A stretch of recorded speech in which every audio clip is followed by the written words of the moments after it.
Good morning, everyone, and welcome to another installment of our For Us by Us web series. We thank you for joining us today. My name is Jordan Bonner, and I'm the research associate for the Center for the Study of HBCUs. And like I said, we are delighted that you decided to join us today. Whether you're joining us via Zoom, through our webinar, or on Facebook Live, or our BUU Global platform on YouTube. We thank you for taking the time out of your day to join us. Without further ado, I'll allow my partner in crime, Dr. Strayhorn, to introduce himself as well. Thank you, Jordan, and good morning, afternoon, evening, depending on where you are in the globe. Delighted to have so many of you join us, and the numbers are still rising for our next episode, this episode of our For Us, By Us web series. I'm Terrell Strayhorn, Provost and Senior Vice President for Academic Affairs here at Virginia Union, where I also direct the Center for the Study of HBCUs, a research and resource center devoted to the HBCU community. We are delighted to have you join us both in this session or through our live stream for this important episode where we're going to discuss the value of historically Black colleges and universities, and really a more directed conversation about how do we reframe the value of these institutions. We will be continuing this conversation with our two guests who Jordan will introduce in a moment, and then they'll come in their own way. We will also be posting this recording after this session to our center page on Facebook, as well as the VUU TV channel on YouTube. So we look for you to join us there. I'm excited. I have a short little op-ed or piece that I'm writing about the value of HBCUs and getting some quotes from presidents. And I intend to link the video of this recording to that piece. So we're going to push it out there. We appreciate all of you who are joining. It's not too late to grab your phone, text a friend, grab a neighbor, put it on Facebook, tell them to join us in this conversation. The more, the merrier. Without further ado, I'm going to turn it back into hands of Jordan, who will introduce our special guest speakers. Yes, thank you. And one point that we forgot to make, we will be monitoring the chat throughout our discussion. So feel free to post your name, affiliation, university, hometown, and questions. Most importantly, we'll have time at the end to, maybe about 15 minutes to kind of pose these questions to our panelists. So without further ado, I am excited to introduce our two guest speakers, Dr. Felicia Commodore and Dr. Nadrea Joku. Their bios have been shared throughout, our marketing and promos platforms already on social media. But I wanted to give both of them an opportunity to introduce themselves and kind of tell us a little bit more about their research interest and where they are now.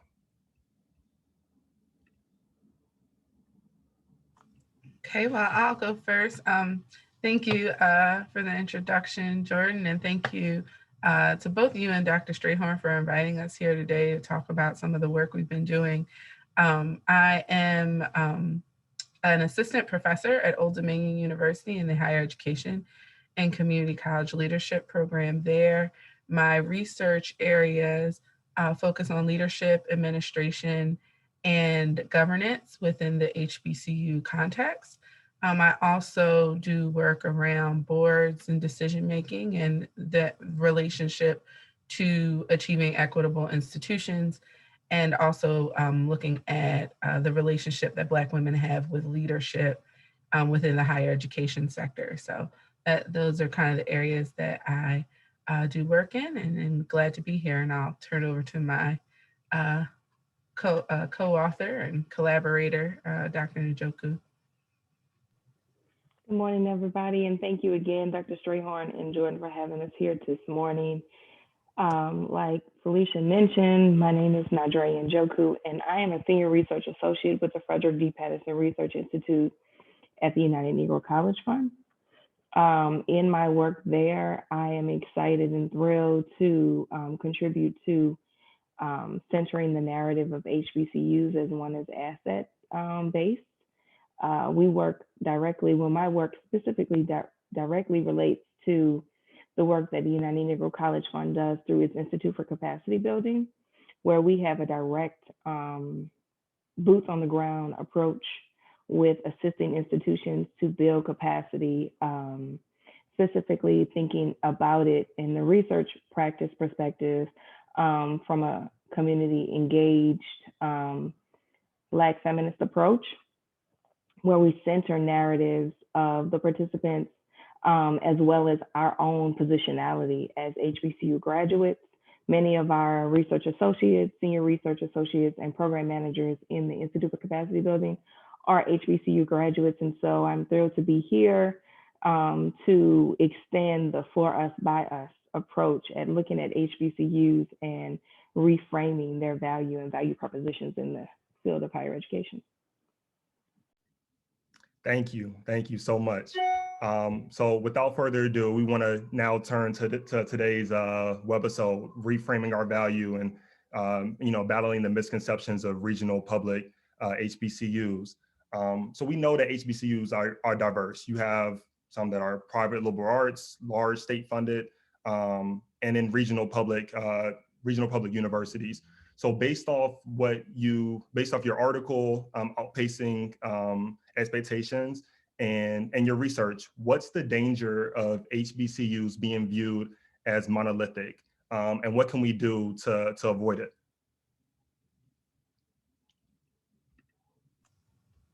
So I'll try to answer that. I think one of the dangers of seeing HBCUs as monolithic is that it also comes with that is thinking that all HBCUs do the same things, right?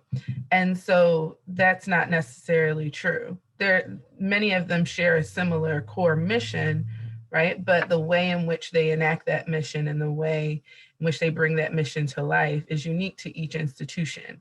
And so when we think about how do we support HBCUs, we think about how do we support the things that they're doing, we also have to nuance what it is that these different institutions are doing well. And so we know how to support certain institutions, right? Private institutions may need a different type of support than public institutions do. Research institutions need a different type of support than liberal arts institutions do. And so I think when we look at the larger context across higher education, we're much better in talking about that in a more nuanced way, but HBCUs don't get that kind of same nuance. And I think it runs the risk of trying to develop a one size fits all approach to trying to support them, but then also in how we talk about them and how we lift up the good things that they're doing, right? And so from my perspective, that's some of the danger. And so when we talk about value proposition, right, we have to understand how that is nuanced as well. So I think that's important. Yes, and I would add to that if we assume that HBCUs are monolithic, we also assume that the students who attend those institutions are also monolithic. And we know just from our own personal walks that Black people, people of color, the students that are attracted to those institutional spaces are not all the same.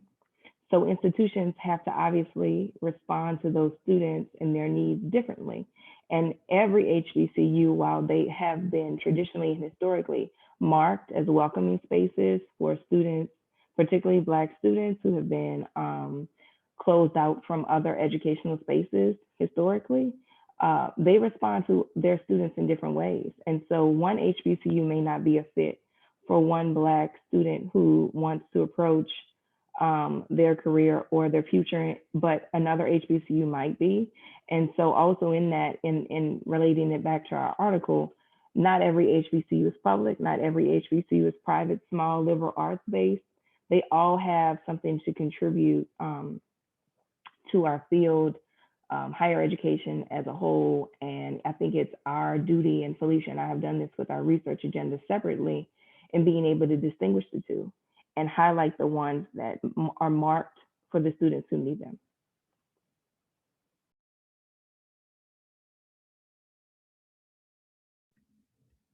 Thank you. Thank you. And kind of staying on the same notion of kind of perceptions and value proposition. So we know that HBCUs retain and graduate academically unprepared or prepared African American students at higher rates than non-HBCUs. And we also know that we also punch above our weight in terms of preparing Black doctors, scientists, et cetera, and the list goes on.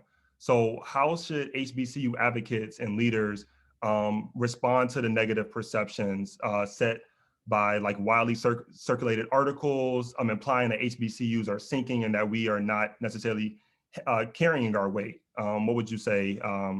Yeah, I guess how should they respond to that, and versus the value that they know that they bring?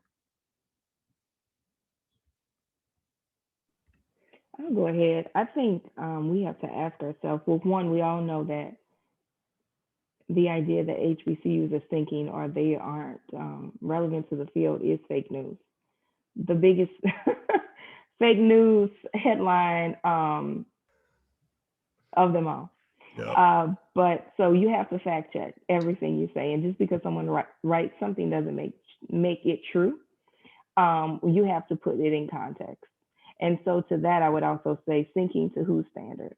When we think about thinking, we are measuring it, unfortunately, on a standard which puts the institutions we in this country hold to the highest standards, which would be an Ivy League institution, an institution that has a robust endowment, that has a marketing and PR team that rivals cable networks, that is entrenched in American mythology, that positions them to be at the top rank every single time those lists are published. But these institutions are in a different context. They are in a different class of their own.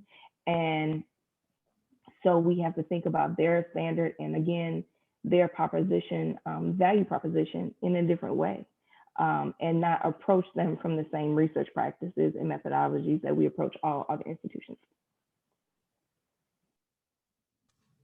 Yeah, I would also add that I think one of the ways we need to reframe or think that, in addition to all of the wonderful things that Dr. Joku said, I think that when we look at kind of the way in which we approach talking about institutional effectiveness or institutional success, which all of those words I think are loaded, and there's a lot of philosophical challenges I have with all of that.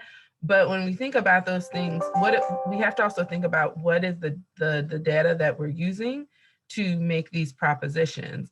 And is that data disaggregated? How is that data being framed? And I think a lot of times what happens with HBCUs and these quote unquote sinking narratives, right? In regards to what Nadrea said, right? To whose standards, is that we're starting from a place or starting from a data set that is already framed in a way to try and put HBCUs in a negative light, because it's not measuring what they're actually doing, right? We're measuring them by a standard or by a metric that isn't actually speaking to the work that they're doing, right? And so I think when we disaggregate that data and really look at it for all institutions, we start to see the work that's actually happening, right? And so I think one of the things that we try to do in this piece is really pull apart some of the larger narratives around metrics that we see with regional public universities, and pulling out the HBCUs and looking specifically at what they do within these states, which isn't often looked at by itself, and looking specifically at the work they do with Black students and the Black population, what they contribute to the economy. Also thinking about how they do that with funding that is disproportionate to their counterparts, right? And so this is where we, UNCF's report of punching above their weight really served for a launching pad for us to start to dig into that data. And so I think that is part of how we think about attacking this perception and this narrative that's being built, is that we have to think about using the metrics and pulling apart metrics in a way that really tell the story of what's going on, and not just kind of this blanket understanding of what is success, or what are the outcomes that we assume really speak to if an institution is effective. I think the other thing too is that we really have to think about who's controlling these narratives to begin with, right? So who gets to tell the story of what HBCUs are doing, and HBCU success?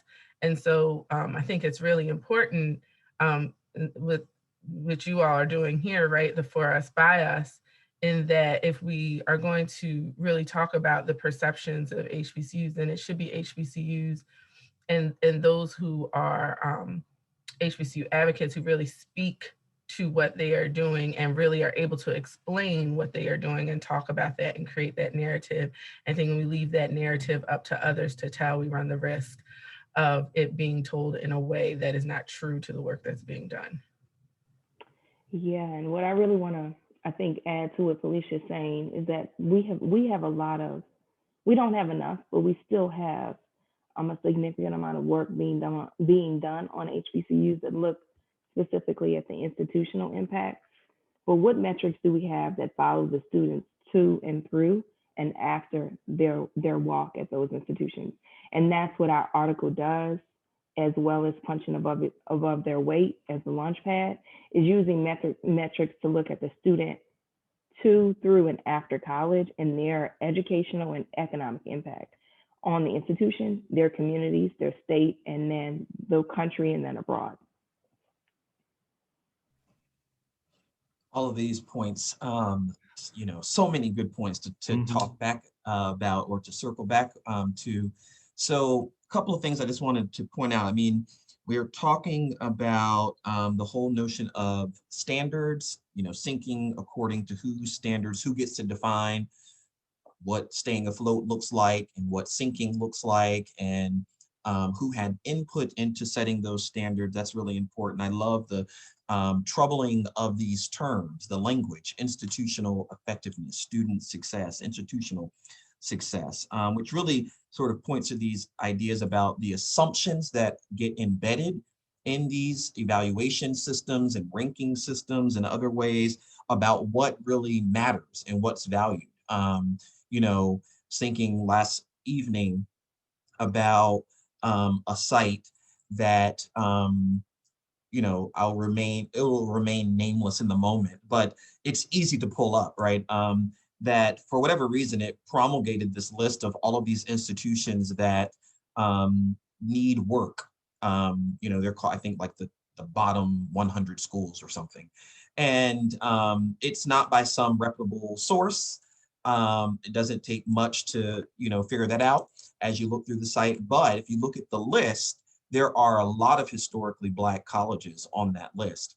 And then in these very, very short narratives, I'm talking maybe a paragraph, and a paragraph constituting maybe 3 or 4 sentences, it talks about the price tag being so large and the graduation rates. But again, it's these same sets of metrics that, by the way, all institutions, the national average for graduation is about 50% in this country.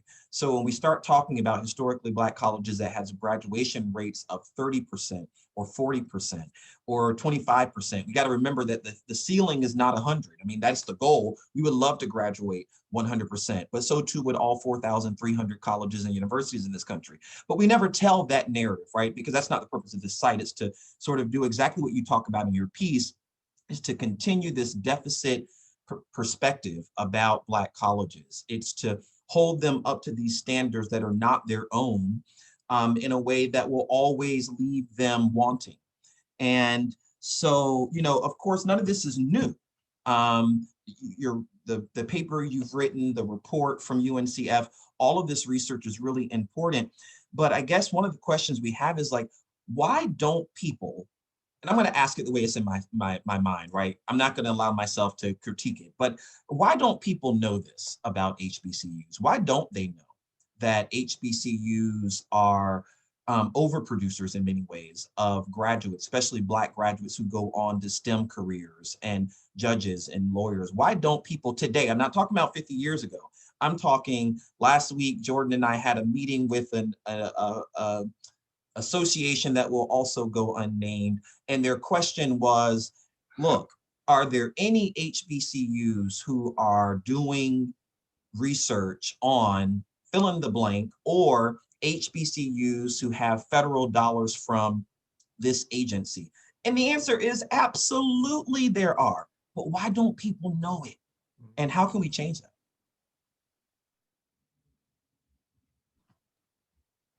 So I'll start. I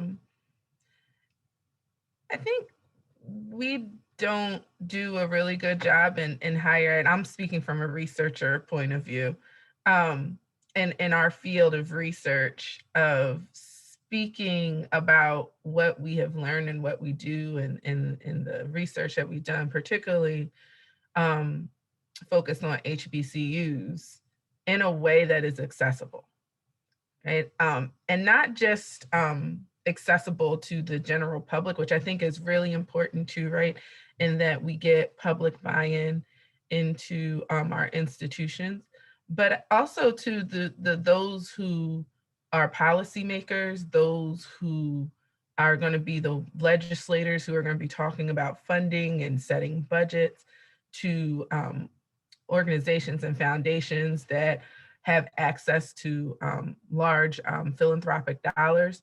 We don't do a really good job as researchers of communicating things in a way that is accessible and that is easily digestible to folks outside of academia. Sometimes we don't even do it in a way that's digestible to people in academia. But and I think that has been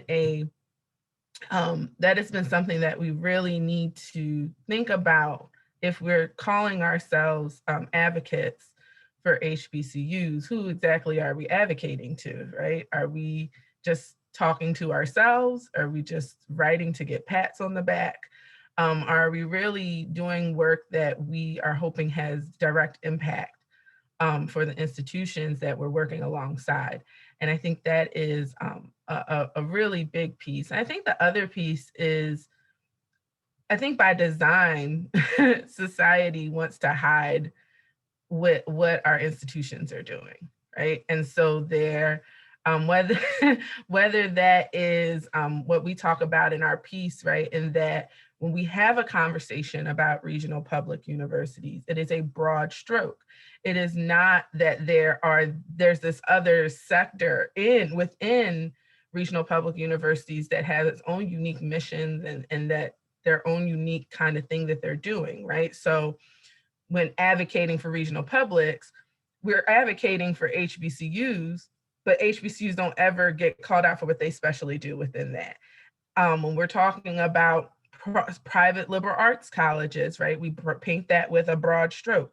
We don't even think, I think, often to be like, also there's these HBCUs within that sector. And so we're hidden away, so that I think we don't get, or HBCUs don't get, the specific supports and specific attention that they need as a sector. And I think sometimes that's by design, so that we don't address that within these specific sectors. There is still disparities between HBCUs and PWIs that are RPUs, right, or regional public universities. I try to stop using so many acronyms, but we don't want to talk about that. Okay, yes, we're gonna advocate for more support for our public institutions in the state, but then when we look at those appropriations, the HBCUs, who are doing a lion's share of the work around access and providing education for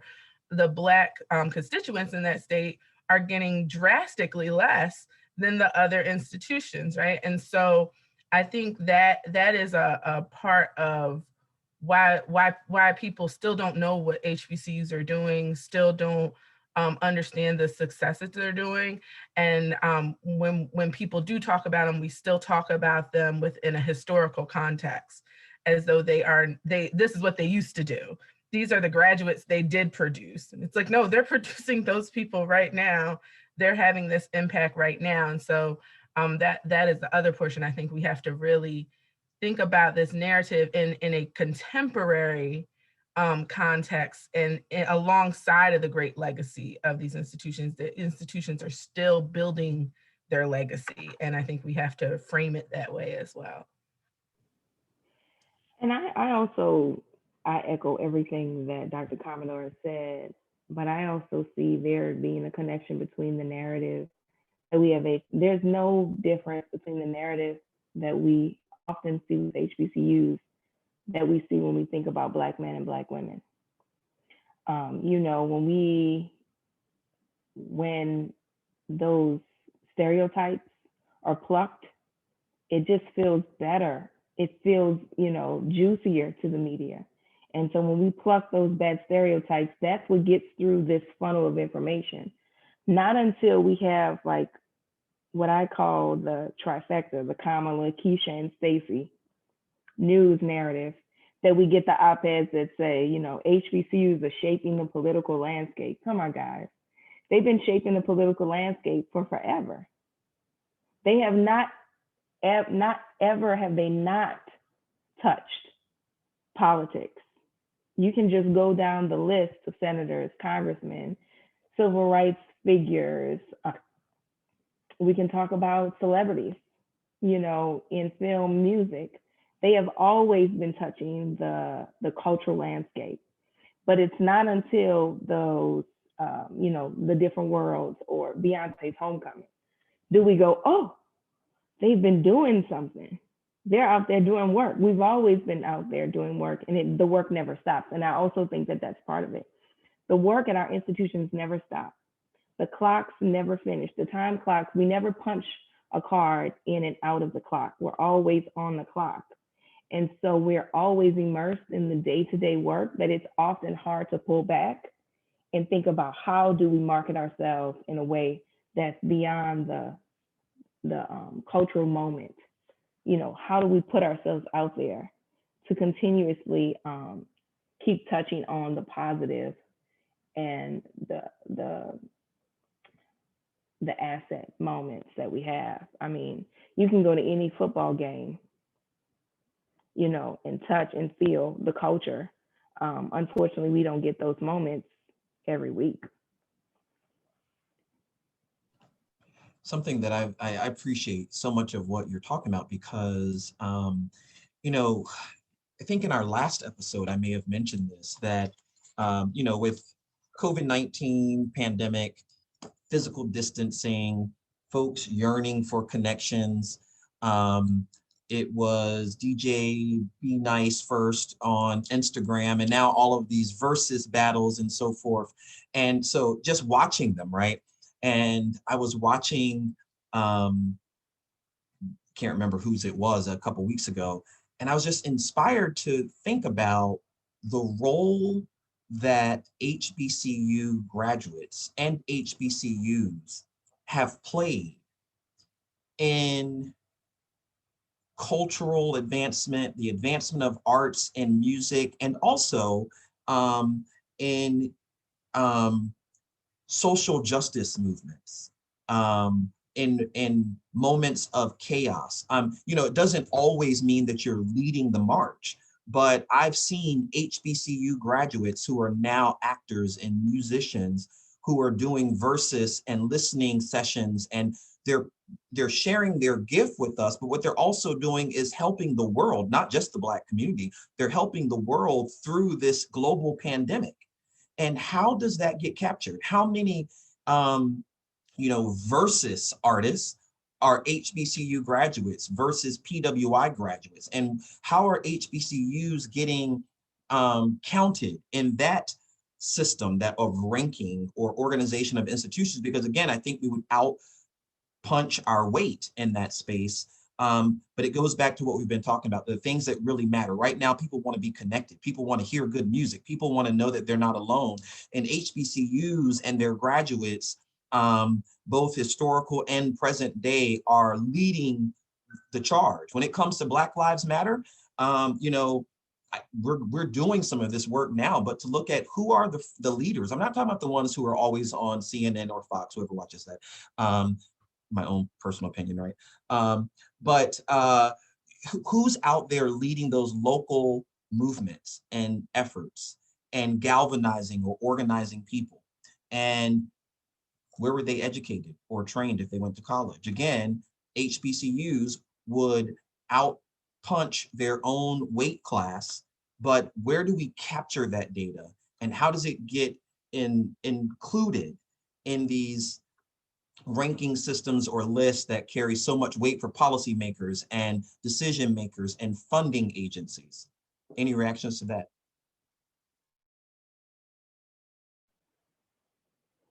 Well, my first reaction is excitement because at FDPRI, we are constantly advocating for funding and making an argument to funders about funding research that does exactly what you're saying. You know, documenting the HBCU effect. That's a line of work that we have coming out of FDPRI. We have a website built around it talking about the economic and educational impact of HBCUs, but working towards documenting movements, civil rights activists, oral histories, following the student. When we think about research on HBCUs, we don't have as many interview-based research projects or research endeavors around these institutions as we could. Some of that is logistics. You know, our institutions are often reluctant to participate in broad-based research projects, obviously for good reason. You know, we're always trying to protect the brand, but we are constantly thinking about how to get what Dr. Strayhorn is talking about out to the public, showcasing the what you don't suspect or hidden in plain sight impact that HBCUs have on the culture, education, and other different topics that we could. I mean, we could keep going about the impact, but I'd be interested to hear Felicia, Dr. Commodore's reaction. Yeah, I'm sitting here thinking about this, and I'm like, well, how do you measure, what you would call the HBCU effect? I think that what this time offers us, in that we're so much is being done virtually. I think we're really seeing particularly our cultural influencers are really having an even more visible impact than before, because so many of us are tuned in to the social media platforms and different virtual spaces. I think that we may have to rethink about how we do research, or how we collect information, is another way to put it, right? So as a researcher, many of us are trained to approach research in a certain way, in a very much more traditional kind of methodical way, right? And I think that now may be a time for us to get more creative in doing that. I think having podcasts, collecting, doing some media analysis, doing some kind of institutional lineage projects around different cultural influences, even maybe some social network analysis, right? So even if I am a major artist, right? We talk about Versus, and I may not have went to an HBCU, but my management team came from HBCUs. My songwriters came from HBCUs. Like the different ways in which HBCUs have put influencers in many different ways to help shape our culture, shape how we see things, shape the experiences that we have. And then when we think about activism, specifically in social justice movements, I mean, this is an area that I've argued that HBCUs have always been on the front lines for, right? They've always been there. And this kind of harkened back to what I was talking about earlier, is how do we then build that narrative now, and give platform to that narrative in a way that's not just historic, right? And you know, we look at Dream Defenders, and Philip Agnew and his work, and him being a FAMU graduate. We look at some of the work that was going on in Spelman around sexual assault, and sexual violence, and the work that those young women were doing there. And there's cases of this, right? We look at the work at Paul Quinn around environmental justice and all of these things in food deserts. And I think the challenge is making those things not seem like exceptions, but they really are the rule when we think about HBCUs. And I think the next step, right, is not that, oh, like these students got inspired to do to get out there and do some activist work, but really the connection between what students are being taught at HBCUs, right, about their voice, about the value of their voice, about their commitment to community, about being part of something greater than themselves, and how that plays a connection into creating an environment that is conducive and naturally pushes students towards engaging in these social justice efforts. And I think there's an opportunity to make that connection, that we might just be missing. And I don't necessarily think that is because the institutions themselves are just neglecting to do that. I think Dr. Njoku makes a good point earlier about, like, they're doing the day-to-day work, right? So they're just trying to make sure they're doing what they're doing every day. But I think there is, it's also pushing upon these outlets, and maybe creating our own outlets to bring these things more to the forefront and more visible, because the reality is that we cannot really trust mainstream media, mainstream spaces to take the time to value what we're doing. And I think that is something that this time again creates a great opportunity, because the playing field has somewhat been leveled a little bit, because we're all online now. We're all learning more about these virtual spaces, and there's access to things that we never probably would have seen before, because everyone's kind of got to do things in this virtual space. And so I think it may be an opportunity for us to say, hey, let's create our own thing to say, we're gonna bring these stories to light. We're gonna show how these networks are connected. We're gonna show this HBCU effect. And we're gonna put it in your face, so you'll have to pay attention to it, right? And I think when we talk about value proposition, when we start to be able to communicate those connections, I think people will also see the way in which there is some interest convergence in supporting HBCUs, and also supporting whether that's social justice causes or being partnered in creating these cultural influences, right? And I think we even see that with someone like Beyonce. You brought up Homecoming. I think she was very savvy in seeing an opportunity, right? Because she's not an HBCU graduate, but she grew up in Houston and talks about being on Prairie View's campus and Texas Southern's campus. And I think she saw an opportunity to partner with HBCUs in a way to where there was some interest convergence around cultural influence. And so I don't want to sound like a shrewd business person, but I think that is part of it, right? In that showing the value that both parties can get out of partnering with each other. I just think, though, that we have to create those platforms. I think we can't wait on other people to create those platforms for us.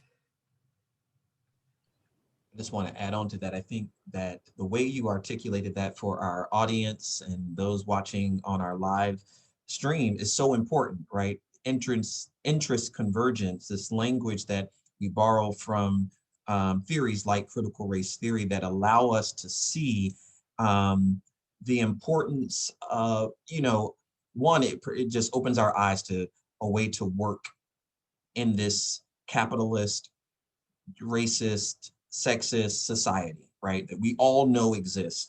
That's a different episode, a different day, maybe not even on this platform, right? But we've got to get there if we're gonna, so we have to create those, we have to admit that that's the way in which the world works, and then pay attention to how our interest might converge with the interest, the example you gave of Beyonce. But I know, like right now, there are so many major corporations who want to pour money into really almost anything to create flourishing communities and thriving neighborhoods, and to turn pockets of poverty into flourishing communities where families can live and dwell, and schools and businesses can be successful.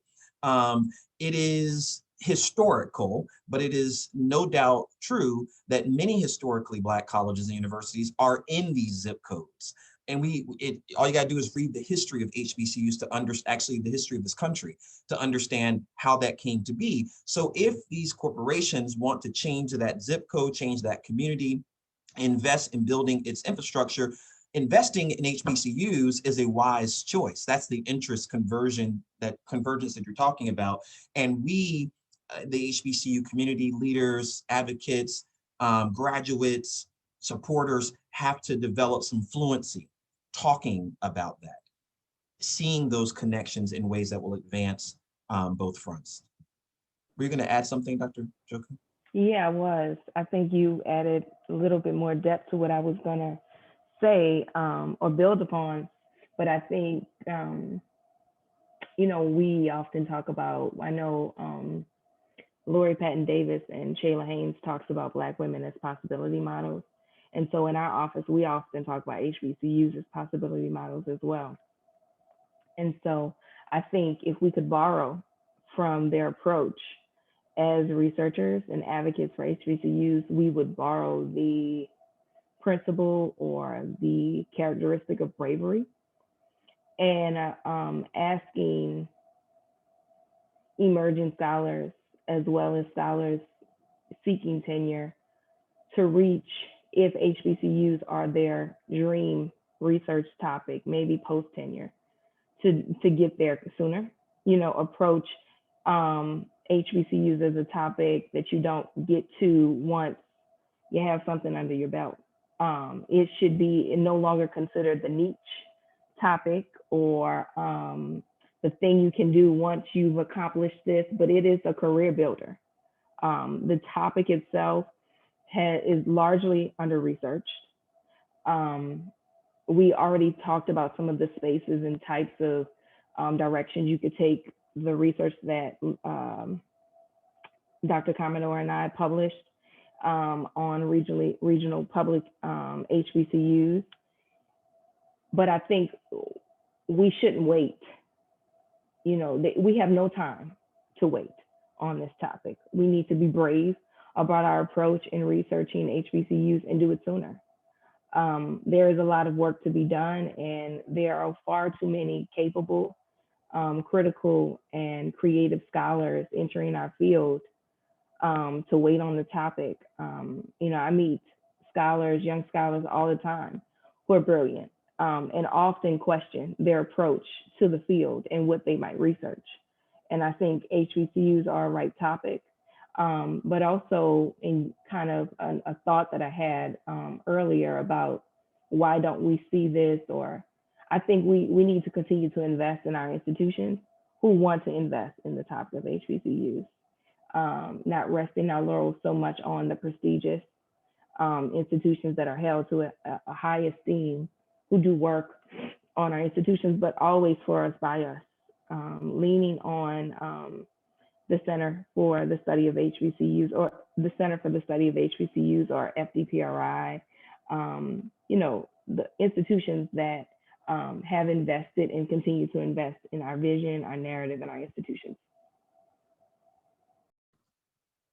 I want to give Jordan the courtesy of the next question, but before we turn it over, just want to say again, hopefully everyone is loving this conversation. There are some comments in the chat. Please feel free to use the chat or the Q&A function to raise questions for our guest speakers, Dr. Commodore and Dr. Joku. We will be transitioning in the next segment to a Q&A period. If you are tuning in live on Facebook or YouTube, use the chat there too to raise a question or the comment box, and one of our student workers or someone will be monitoring that and will be sure to get your question into the conversation. So we've been talking with our guests about HBCUs and reframing their values. We've talked a lot of different issues. The one thing that I think we want to also put a point on, and both speakers have alluded to this, is the whole acronym HBCU. Dr. Commodore, you were the one who made this observation that, you know, made better sense to me as a vice president turned provost than it did when I was a scholar writing about HBCUs only. And I know I'm not a graduate of an HBCU. I see HBCUs. I now work at an HBCU, but prior to that time, I wrote about institutions that I only got to know through strategic partnerships and sort of tangentially, right? And when I was vice president for academic and student affairs at my previous institution, there were many days that the problems that were on my to-do list and on my agenda were really small college problems, small private college problems. It wasn't a historically Black college problem. It was like I needed to be in a room with some vice presidents from private small colleges, private small liberal arts colleges, right? And let's talk about how we tackle enrollment and how we deal with a commitment, historical commitment to teaching and instruction, but also, you know, our desire to change our institutions or raise our profile. And I think you make this point in your paper so nicely that, we often see historically Black colleges through that lens. They're an HBCU. We miss that they are also research universities and liberal arts colleges and small and medium and comprehensive and doctoral granting. That's an important piece. And it's interesting because, I mean, this is just, I think, a consequence of how race works in this country. When we think research universities, I don't know, I can't speak for the audience, but my guess is, Virginia Union and Howard and Morgan State don't pop into people's minds most immediately. When they think research university, they're probably thinking of some of the Big 10 and Big 14 and all the rest of them. When we think about, comprehensive institutions, again, names pop into our mind. But when we think of HBCU first, we think of the 100 to 102 that exist. And I think while that is an important history, that we are historically Black colleges and universities, that sometimes that identification or label, as you write in your paper, causes HBCUs to be overlooked in broader discussions, policy discussions, and funding discussions. So welcome any comment or reaction to that, but also tagging in Jordan, who will have our next planned question. Any comments? So yeah, this is something that I think is a really important point that I think isn't discussed as much as I think it should be, particularly when we think about policy building and policy making and value propositions and things of this sort, which is one of the reasons we wanted to lift it up in this particular piece that we wrote, right? And that so this piece is situated within a larger volume about regional public universities, right? And I think when you look at kind of the scholarship around RPUs, they talk about the value that they give to their state, all these things, but HBCUs are not seen as, I don't think they necessarily come up immediately in people's mindset when they're thinking about that work or doing that work. And so when we dug down into what these particular, we did a highlight of 4 states, these HBCUs that are regional public universities were carrying a lot of the weight around access and degree attainment for Black constituents in these states. And so when we think about policy building, and you think about policy making, and you think about agenda setting of these states around their educational attainment goals and their economic goals, their jobs goals, workforce development goals, and think about them and specifically thinking about what their goals are for Black constituents, then we got to think about the role that HBCUs are playing in that, and these HBCU regional publics are playing in that. But they don't, often HBCUs don't get the opportunity to be seen as individual institutions and individual contributors. And I think there's, I make the argument that that is because HBCUs are seen as racialized or like institutions. And what I mean by that is that they're not just colleges. They never get to be just colleges in the way that many Black people never get to just be individuals, right? When HBCUs or Black colleges come into conversation, they are Black colleges. And so they carry a racial identity with their institutional identity. The two are intertwined. And so what often happens is that when we talk about HBCUs, although I think I want to point out and make a note that it's important that we keep that sense of community and thinking about HBCUs as a collective and as a community, because I think that's an important piece to the mystique of HBCUs. But I think also two things can be true at the same time. And the other is that they need to have the opportunity to be individual institutions as well and have unique identities and unique organizational goals and missions and things that they do, so that we can, again, have a more nuanced conversation of how we can support them, and also a nuanced conversation of discussing their successes. And one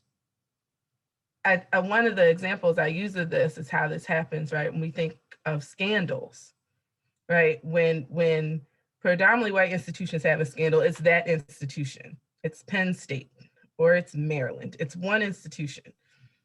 If an HBCU has an institution, it's all HBCUs. Like all HBCUs have this issue. It's not just this particular institution or this particular instance. And I think, right, again, this is connected with what we see often when we're dealing with Blackness in the society, right, is that it becomes this broad stroke. And so I think it is really important for us to hold together, right, and that we can be a collective. HBCU should have this collective community aspect to them, but also given the freedom and ability to be seen as individual institutions. And I think if that is going to be really important as we think about how we talk about how we present and discuss HBCUs moving forward, specifically in research, I think is really, really important.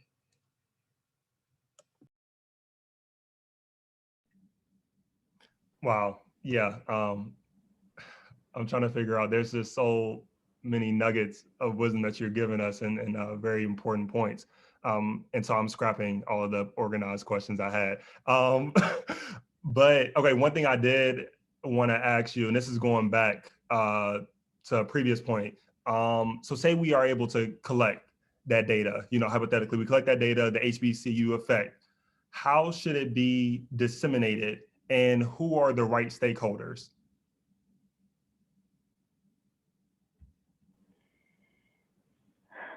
That's a very interesting question, Jordan.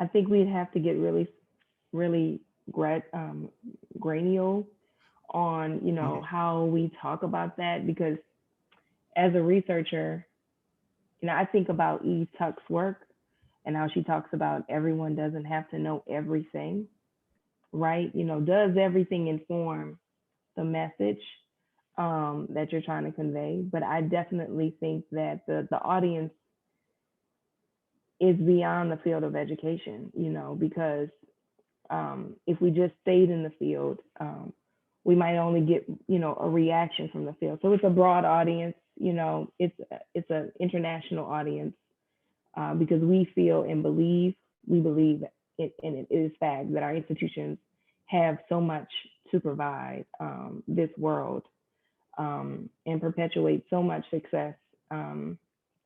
And students gain so much from being present on campus or at this time virtually. And And what was the second part of your question? And who was the Yeah, audience? so yeah, who are the right stakeholders? So I know Mm-hmm.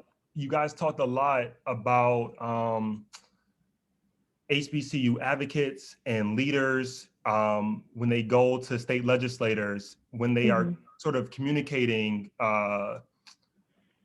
the data and stuff, making sure that they present it in sort of the appropriate way. I don't know if I'm making sense. Do you, I mean, but anyway, I'm just trying to ask, yeah, who are the right stakeholders? If we are hypothetically we're able to collect that data, like who should we be targeting? Yeah, I think obviously we should target funders. We obviously, Dr. Commodore talked about policy influencers, which happens to be in our field. They also include foundations. They have an increasing role in their influence on policy and where things go. But I definitely think one of the main audiences that we should be targeting with this information are prospective students. Because we talked about this. I think we alluded to this potentially. I hope I don't mess up the questions, but we definitely talk about the Missouri effect in our article. This idea of, are predominantly white institutions safe spaces for Black students at this time in this cultural climate? And so we want to make sure that students remain aware and understand that, like themselves, the institutions are not monoliths. And there are a myriad of institutions which can cater to and provide invaluable resources to their paths to and through college. So for me, it would definitely be the student. Because if you can't impact and influence the student to attend, then we start to question, the viability of the institution. And that is for which the institution was created, which was the student themselves. Yeah, I would add kind of two things to that. I think Andrea hit it right on the head as far as I think we need more communication with the general public, in addition to those other spaces that we talk about that are kind of used to acquire resources and things that sort. But I think there needs to be a general education around what HBCUs are doing and who they are, to prospective students, to the communities that those students are in, to the communities that are surrounding HBCUs, right? I think there needs to be just general. I mean, you can go on Twitter any day and see a whole bunch of misconstrued ideas of HBCUs, and I think that lets us know, right, that there's still a lot of general kind of communication and education that needs to happen. Secondly, I wanted to add, though, I think to this, as you talk about who are the stakeholders and who do we communicate to, I think it's important to talk about who gets to be involved in the communication. And I think it's really important, as we think about reframing, as we think about offering value propositions, as we think about presenting this information and disseminating data, that we also remember that HBCUs should have a stake in that, right? The HBCUs themselves, those communities themselves, should be involved in that communication. And I think that we have seen where that has not occurred, and their stories and their the work that they're doing and the communication of that is co-opted. And I think it's really important that we remember that it's their story. And so as we think about who we communicate to and who we're educating or who we're disseminating that into, that HBCUs and HBCU communities are authentically part of that communication approach. And I think that is the best way for us to safeguard the story being told in the way it should be told, and being told authentically. And so I just think that's a really important point I want to bring up, that we make sure that those communities, people who are on the ground, those people who are doing the work, are part of the system and the part of the group of people that get to tell the story. That's so important. And it kind of ties in this notion, the for us, by us, right? And yeah, both of you are amazing guest speakers because literally I'm looking through the questions and you're just hitting every point and thought that I would have, or question I wanted to ask. So I appreciate this, you taking the time and your thoughts. We're going to transition though to our Q&A because being mindful of time. And so, one, if you have questions to our audience, make sure you post in the chat right now. But one question that we had is, what role do other Black institutions, i.e. churches, play in creating a narrative for HBCUs? And how do we partner / engage with them more strategically? And just to note, that came from our Facebook Live audience. So that's just to let you know it is working. So if you're on Facebook looking at us live, put it in the comment and we'll receive your question. Fire away, doctors. So I'll take a go at this because this is an area of research that I'm particularly interested in. I think that Black churches are part of what I call this Black institution ecosystem, right? So we have HBCUs, we have Black civic organizations, so like the NAACP. We have Black historic, Black Greek letter organizations, Alpha, Delta, the whole crew, right? And then we have Black churches, right? And I think all of these groups work together in this kind of ecosystem of supporting each other. And I think when we think about it in that way, Black churches still play a role in Black communities and how information is disseminated, what is seen as an important aspect of Black life and Black community. I think it's shifting a bit. So we really need to engage with that as well, and the ways in which the influence of the Black church and Black communities is starting to shift, but I don't think it's gone, right? And so I think of specifically, I did a study around African Methodist Episcopal, AME, church affiliated institutions, and looking at their boards. And so and within that system alone, the board chair for those institutions is the bishop who resides in the district or the area in which that institution is located. So there is a direct relationship between this Black church institution and these HBCUs. And so even thinking about how those decision-making processes, those decision-making organisms are intertwined, I think is really important to think about. I think even if you look at some of our HBCUs who are in areas that are heavily Baptist churches or things like that, you'll see clergy on the board. You'll see people from Black churches that have a notable influence in that area on the boards, or you'll see them aligned with the institution for certain days and different fundraising events and different things. And so I think we have to begin to have more conversation about the ways in which those decision-making, the governance structure within HBCUs is intertwined at times with the leadership within these other Black institutions. And so how can they play well together, right, in a way that support continues to happen? I think that also Black churches are still very large recruiters of students for HBCUs, along with, I would say, Black Greek letter organizations too. So I think there is an opportunity to see some synergy there. I think there's already synergy happening there, but I think there is opportunity to see ways in which we can have more conversation about those interactions and how those interactions can happen in a way that continue to bolster and support the HBCU sector. I mean, we're looking at Virginia Union, who has one of the most notable seminaries in the country, and very well known within particularly Black church tradition.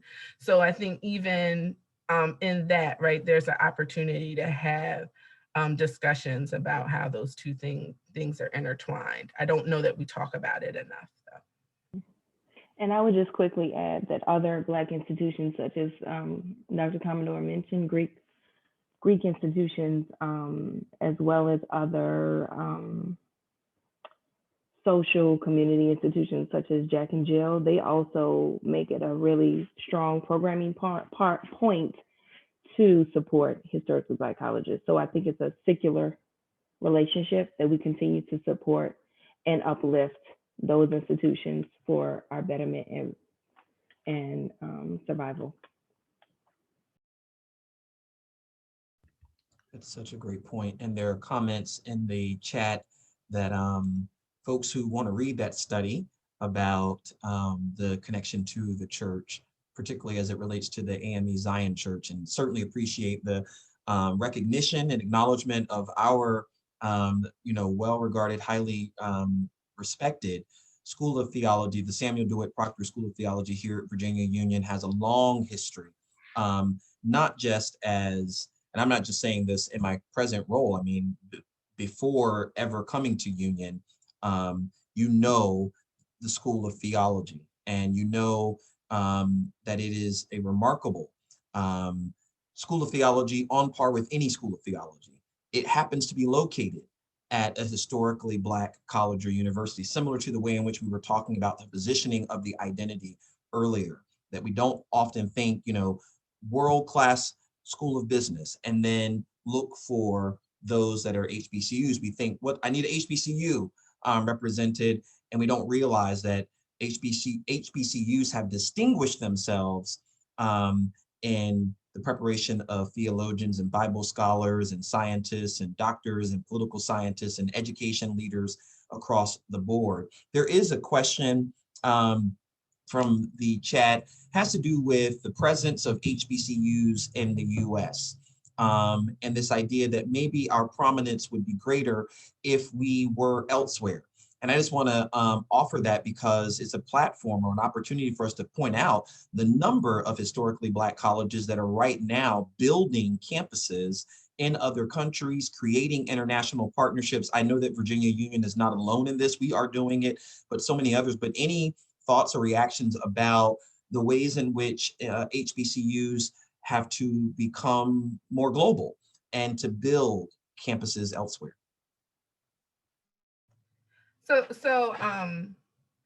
Yeah, Dr. Strayhorn, you brought up, there are a number of HBCUs that have been really focused on globalization, being more intentional in their international presence. One that comes to mind is Morgan State University. I know for the past few years has really had a concerted effort in making more connections internationally, have more international presence. And I imagine there are a number of other institutions that are doing the same.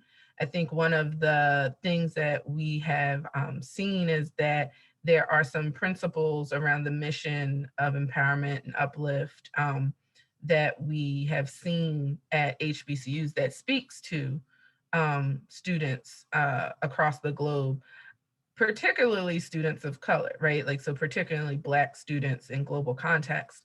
And so there has been an ability, I think, from a number of HBCU leaders to be able to make that connection for students abroad, and also accessing resources to be able to have more of a global presence. I did want to make one note, because I think it's important that we understand also that there is kind of like the way in which we use HBCU kind of colloquially, but also there is the federal designation term for HBCU, which makes it so that we don't technically have HBCUs outside the country. So it would be an HBCU that's already established here, kind of having a branch campus. And that takes a lot of coordination and resources and things, but I think those are things we're starting to see happen. That being said, I think there are institutions abroad that are in other countries that have similar origin stories as HBCUs. So we look at, I think of, there's AME University in Liberia, that was founded by the AME Church, very similar to like Wilberforce here, right? We have institutions in South Africa that were traditionally colored universities pre-apartheid, right? And so, so there are institutions that have similar origin stories that I think can relate to some of the challenges within their societal context that HBCUs have within this U.S. societal context. That being said, I do think that there are leaders who have been able to do well in making the global value proposition, and I think we are seeing that. So I think you'll continue to see how that manifests for those institutions. But I think the ones who have done it have been doing a pretty good job and being successful in that. I don't know, I'm looking at the question. I don't know that that would change if they are greater supported, right? Because again, we think about Blackness in the US context and all of those things. But I also think those stories are hidden again, right? I think we don't know unless you know that these institutions are doing these things. So I think it's really important that we get those narratives out and we get those stories out so people can see, right? They're not only having an impact within the United States context, they're having an impact in the global context as well. I agree with everything Dr. Commodore said. Why Excellent. keep belaboring the point? For the sake of time, I do want to close with our last two questions. Here's what we'll do for those who have questions, keep them coming. We will certainly be connecting with you in many different platforms to come. There are two questions in our Q&A that if we can offer, soundbite responses to, it'd be great. I know that they're both right in each of your wheelhouse. So I'm going to point one to you, Dr. Commodore. That is, someone has asked, how does a board of trustee member contribute to changing the narrative? Think about that one. And then for you, Dr. Joku, there's a question that's all around, and I think you were the one who introduced the trifecta about Kamala and Keisha and Stacy. And the question really is, how do we avoid perpetuating this idea that now all of a sudden HBCUs have prepared Black women who go into leadership? They've been doing it all along. It's just society wasn't ready. So any comments about how do we temper against that? First, Dr. Commodore, Dr. Joku, and then we'll close out. Dr. Commodore, you mind if I go first? I have a hard stop at 1. Duty calls. Yeah. So I saw that question, was really excited to see it. And I think it was around what impact or how will this affect alumni now that we kind of have the spotlight. So I think one of the major things that we often talk about in relationship to alumni at HBCUs is the idea of giving back. And it is often talked about in the sense of they don't give back enough, or they need to give more. And I think we need to nuance that conversation, because I think alumni give back to HBCUs in a strong way. They give back often at their capacity. So they give back in time and treasure. But I think we also should point out that HBCUs are in need of not just donation dollars or restricted funds, but unrestricted funds. Alumni really need to consider, when giving back to these institutions in terms of dollars, of giving them unrestrictedly, because HBCUs, we have seen an influx. I've been kind of documenting it on my Twitter account of the millions of dollars that have just been imparted week after week, month after month, since the recent Black Lives Matter uprising or racial uprising, since COVID occurred. And so there's an enormous amount of interest to give back, but are we giving back unrestrictedly so that these institutions can build that fund that they can use without trepidation, or the everyday funds they need to keep the budget, to keep the doors open, to keep the lights on? So there are a lot of scholarship dollars, specific scholarship dollars being given out, but unrestrictedly. We should give unrestrictedly of our time, our treasure, and our dollars. And with that, I am going to jump off. You guys, please continue this great conversation, but I have to facilitate another one. Thank you so much. We're going to let Thank you Dr. so much. Commodore answer, and then we will close out. Thank you so much, Dr. Joku, for joining us. Take it away, Felicia.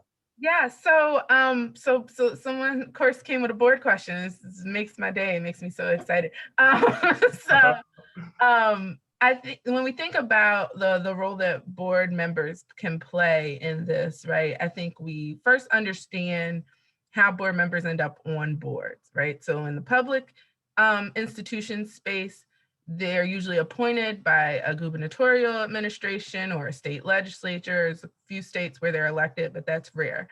And then in the private space, boards are often self-selecting. So that means someone within the board nominates someone. There's usually a nominating committee. They bring people, they vote, they bring people onto the board. Board members can often act as a conduit and a connection between the larger world, society, community, and that particular institution.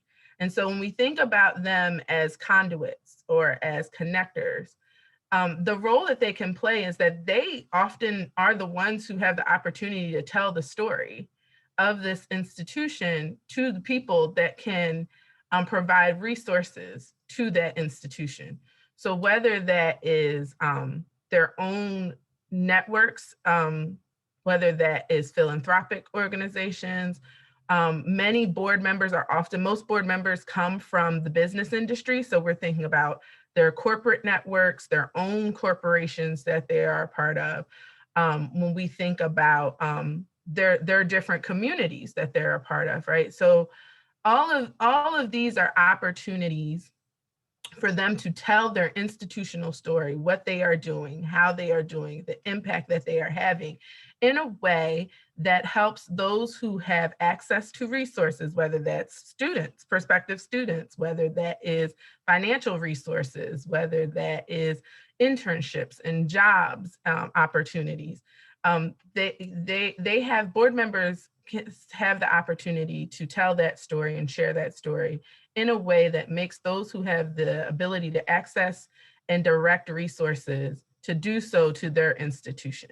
And so they play a really big role in that. When we think specifically in the public sector, I don't think it's a large leap to understand that if you were appointed by a gubernatorial administration, you probably have some type of political relationship within either that state legislature or with that governor, right? And so again, when we think about policymaking, budget setting within a state, which is really important, this is another opportunity for those board members to have conversations, to use their platform, their networks to, again, have conversations and tell the story of that institution in a way that directs resources towards their institution and supporting the goals of that institution. And so board members can really play an important part in the narrative building of an institution, not just so that we know what the institution is doing, but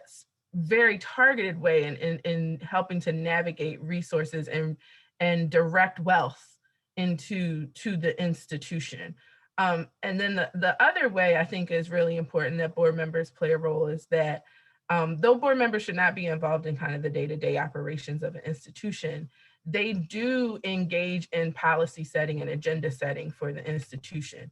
And so we're thinking about how do we ensure that HBCUs are moving in a way that is best for the institution, in a way that is going to ensure the longevity and sustainability of the institution, having board members that absolutely see value in what the institution is doing, who understand what are the pathways and networks to continue to make sure the institution continues to build upon its legacy, are going to be really important. And so though we don't talk about boards often, boards and who's on the board and who sits around that table can play a really important part in how an institution is presented, how an institution accesses resources and wealth, how institutions are able to tell their story. So it is really important to think about those board members as conduits and connectors for the institution to the larger society. So many crucial points, and thank you for taking the extra time, Dr. Commodore, to talk about that. I got to tell you that we have heard from several HBCU presidents who say that they've watched the series, that they tune into the series. One who said that she couldn't tune into the series, so what she did was at one of our last episodes, she took the recording and played it at one of her cabinet meetings. So I'm hoping for the presidents in our listening audience or our viewing audience or any of our senior leaders that you might think about sharing this message, these important elements and information with your campus, with your faculty, with your students, and as Dr. Commodore just outlined, with your board.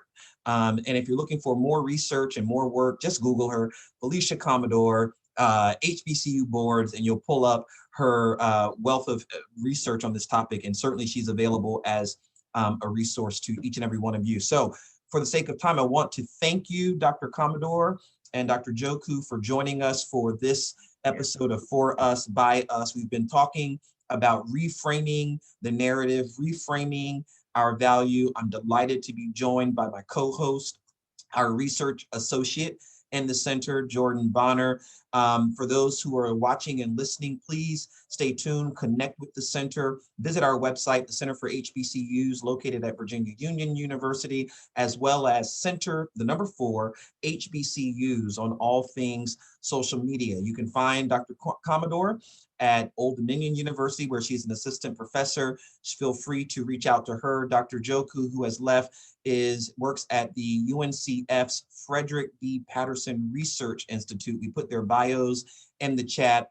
We look forward to bringing you another episode soon. Jordan's in charge here, so I don't know what the lineup is, but I know that it is exciting. Also, although we're going to break for the remainder of the semester, when we come back in the spring, we will bring you exciting new episodes and programs, as well as this sort of part B, part 2 of our distinguished lecture series. We've got Charles Jenkins and Larry Miller, Will Stute, Jalen Rose, all lined up, and a guest that we will sort of announce in the spring term. So stay tuned. The best way is to stay connected to us on social media, where we present all of our programming and all of that. Please take care of yourself as we are all pulling together, though we're physically apart through this pandemic. Wear your mask, wash your hands, stay 6 feet apart. But most importantly, take care of yourself and enjoy. Make sure that you understand that historically Black colleges have been institutions where Black lives have always mattered.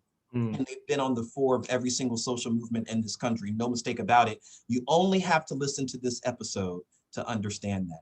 Until next time, take care.